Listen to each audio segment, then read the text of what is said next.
So that's way better. We have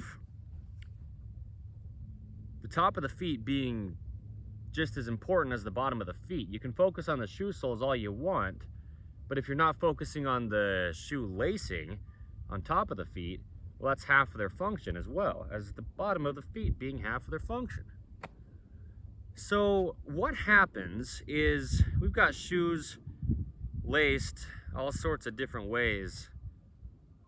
There's a lot of different ways you could lace a shoe with just eyelets. Okay, holes in the top of the shoe are called eyelets. Here I've got 1, 2, 3, 4, 5, 6, 7, 8, 9, 10 holes in the top of my shoe here on each one of my shoes. And I could choose to weave a rope through that, any kind of combination of way I could possibly do. But there's only one way the top of the feet are shaped. Okay, oh, check this out. The extensor hallucis longus muscle and shoelaces. A video here under the main site of In The Image Clothing Company about the feet, shoelaces specifically. Okay. Now, what's above the feet matters. Okay, because how are the feet lifting? If we have a foot that's lifting, where's that coming from? Muscles only pull. They need endpoints to connect to.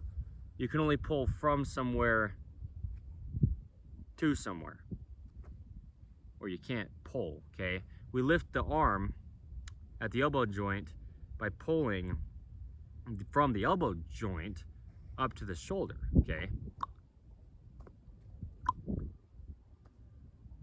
Keeping elbows at the natural waist.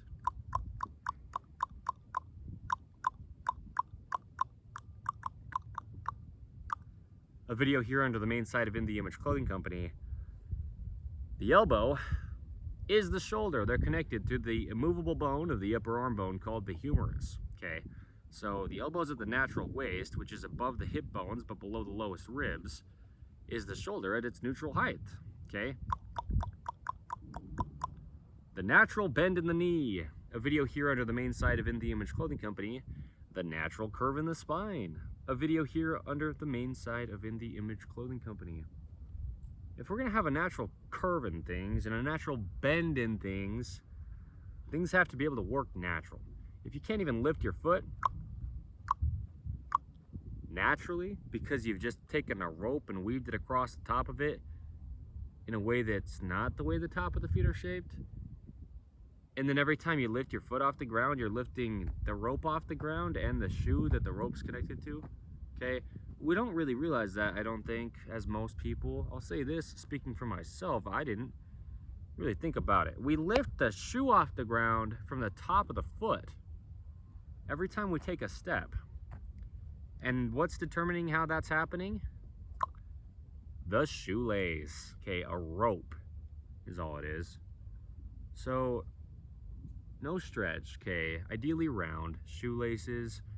Don't use tongue tabs because that just locks the foot in place and the foot just needs all its motion, okay?